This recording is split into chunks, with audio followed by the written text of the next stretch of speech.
Asiwaju Wale Akinde siblings and families celebrate mother's 10th year remembrance in grand style by Adelanke Akinmoladun. The cherished memories and enduring love for late Mrs. Ibilola Agnes Akinde were brought to life as her children, led by Pastor Asiwaju Wale Akinde, siblings and families gathered to mark her 10th year remembrance. The solemn yet joyful celebration took place at Oak Event Center, Possibility Ground, Akure, Ondo State, honoring the legacy of a life well lived. The event was a reflection of the remarkable life of the late Mrs. Ibilola Akinde as her children, family, and friends shared heartfelt tributes and celebrated her enduring impact.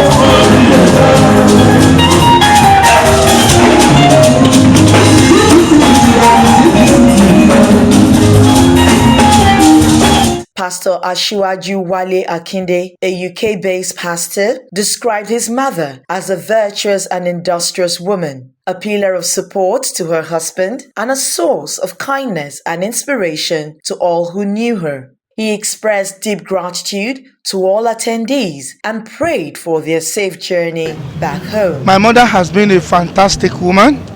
She's been an industrious. She's been helping her husband to make sure everything is okay. As you can see, you have multitude of people here, witnessing today to see, to come and celebrate with us about 10 years anniversary of my mother. What I really emulate about Mama is about kindness. My mother was so kind, and I could remember when we were young, when we were growing up. My mother, sometimes when my mother give things to our alagbashe, people who are doing my father's cocoa and all of that. I would just say sometimes, I say, Mom, why are you giving these people things like this? You are just wasting our resources. And my mother would say, no, you don't do that, because you don't know where you're going to go. And when you go anywhere, because of what I'm doing, you will see people who will support you. That's what my mother always say. And I can say, I can't believe it. I've seen so many people, even the people that I've seen for 30 years ago, people I haven't seen for 20, 25 years ago. I've seen them today, they trip in, they celebrate with me, 10 years anniversary of my mother. You can see how things are, went well. You see people that I haven't seen, so many people. So I thank all of you. I thank everybody here. Thank you all. And may God bless all of you. Mrs. Funke Lawal, Mrs. Christopher Josephine, Mr. Adeniyi Lawal, Mrs. Olayimide Samuel, and Mrs. Abiola Adeosi all described their mother as a loving and selfless woman who prioritized the well-being of those around her. Ìgbésí tí màmá gbé, màmá like ọmọ. Ó like ọmọ. Kò dẹ̀ kí fẹ́ kébi pa wá. Tí kan bá wá ṣe wá báyìí, ọmọ náà pẹ̀lú ọmọ mi, ó máa dáa fún ẹ, á máa ṣàdúrà fún wa. Ìyá tó dáa ni. Ìgbà tó kù yìí gan ó dùn wá torí pé kò jẹ ọmọ. Gbèsè àlàáfíà ni màmá gbé lérí ọmọ, ó tọ́jú ọmọ, kò fìyà jẹ ọmọ rárá, àti ẹbí àti ará àti aládùúgbò gbogbo. Màmá rere ni màmá yẹn gidi, ó tọ́jú ọmọ dáadáa, ó rọ́mọ lọ ilé ìwé. Ikú màmá yẹn dùn wá, ìgbà tí ní màmá kú ó dùn wá, ó dùn olúlé, ó di àlejò, ó dùn ọkọ, ó dùn ọmọ gbogbo pé kò jẹ nǹkan wá. Ọkọ àkọ́bí màmá jẹ́ ẹni tó dára gidigidi. Màmá dá o. Màmá wùwà rere, ó fẹ́ràn àwọn ọmọ. Èmi tó fi ṣe já àná màmá yìí. Màmá fẹ́ràn mi wúwà púpọ̀. Màmá fẹ́ràn àwọn ọmọ ẹ̀, kò fa àwọn ọmọ ṣeré. Mo dúpẹ́ fọlọ́run. Màmá sùn ní Olúwa ni, màmá òkú. Màmá sùn ní. Mo dẹ̀ dúpẹ́ fún Sífì tó jẹ́ ọmọ ọkùnrin màmá tó ṣe ìrántí màmá lónìí. Ọlọ́run Ọba á jẹ́ káwọn ọmọ tó dáa kó gbẹ̀yìn Sífì náà. Ọmọ rere máa gbẹ̀yìn gbogbo wa. Àwọn ọmọ rere ti gbẹ̀yìn màmá. Màmá jẹ́ èèyàn tó dáa. Èèyàn rere ni màmá. So èmi ni second born wọn. Mo dúpẹ́ fún ìgbésí ayé wọn. Ó jẹ́ ìyá rere, kò kí ń jà, kò kí ń bínú. So ìyá tó dára ni. inú mi dùn pé àwa ọmọ o agbẹ̀yìn ìyá wa ìṣe pé a kú lójú wọn ìyá gidi ni mo dúpẹ́ lọ́dọ̀ Ọlọ́run k'Ọlọ́run jọ̀ọ́ kó bá mi gbà sí afẹ́fẹ́ rere torí á jẹ́ ìdùnnú fún mi láti jẹ́ pé mọ́mì mi àti àwọn ẹbí mi àríra níkẹyìn àǹfààní kí ló jẹ́ kí èèyàn kó jèrè gbogbo ayé kó wá sọ ẹ̀mí ẹ̀ nù tí èèyàn bá kú tá bá ríra pàdé nígbà tí Jésù bá dé ìyẹn ló ṣe pàtàkì jù so mo dúpẹ́ lọ́wọ́ Ọlọ́run fún ọjọ́ ìní kò ṣe pé bóyá ìbànújẹ́ là ń ṣe àtúnrántí àwọn ìyá tó bá ṣe dáadáa bẹ́ẹ̀ yẹn èèyàn máa rántí wọn àwọn míì ti kú tó máa ń ṣèpè fún tó máa ń ṣe oríṣiríṣi fún ṣùgbọ́n a dúpẹ́ fọ́jọ́ tèmi mo dúpẹ́ lọ́wọ́ àwọn àbúrò mi ẹ̀gbọ́n mi àǹtí Fúnkẹ́ làwà Wálé náà tó wá láti ìlú òyìnbó mo dúpẹ́ lọ́wọ́ ẹ̀ mo dúpẹ́ lọ́wọ́ Títí mo dúpẹ́ lọ́wọ́ Bíọ́lá àwọn ẹbí pátápátá tó wá àwọn àna mi mo dúpẹ́ lọ́wọ́ wọn.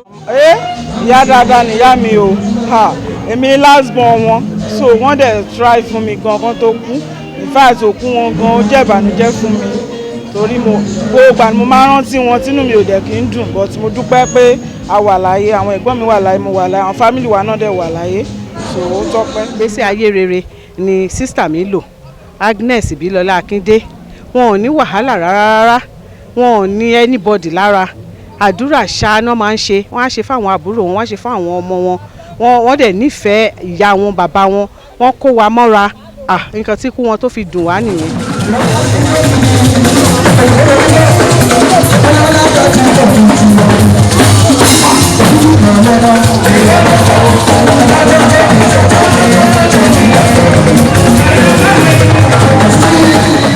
Mrs. Adelanke Williams added an emotional touch as she chanted the panegyrics of her late sister, pouring out her deep affection and connection to the late matriarch.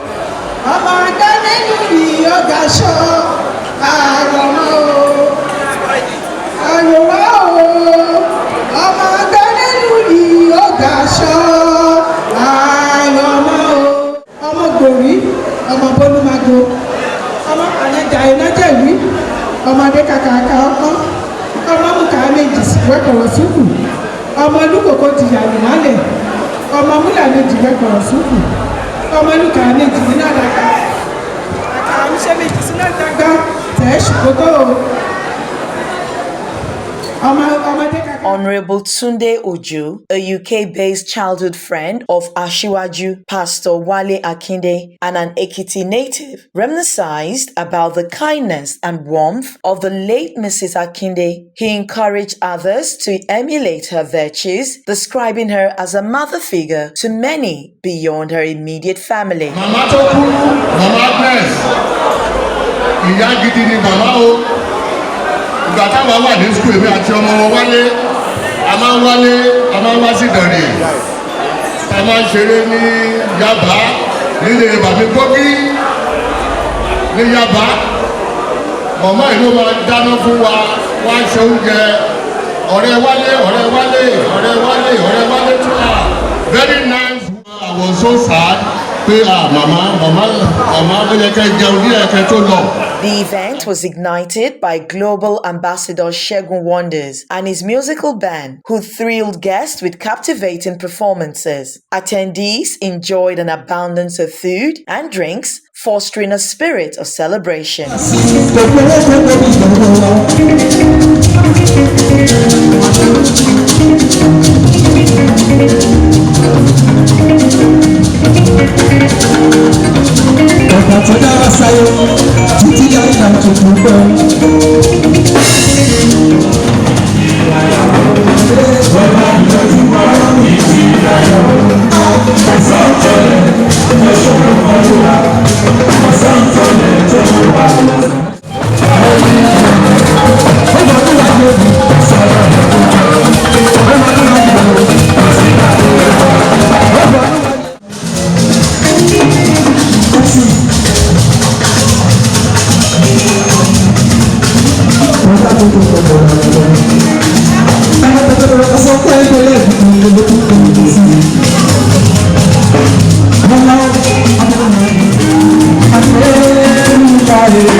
Oh, yeah.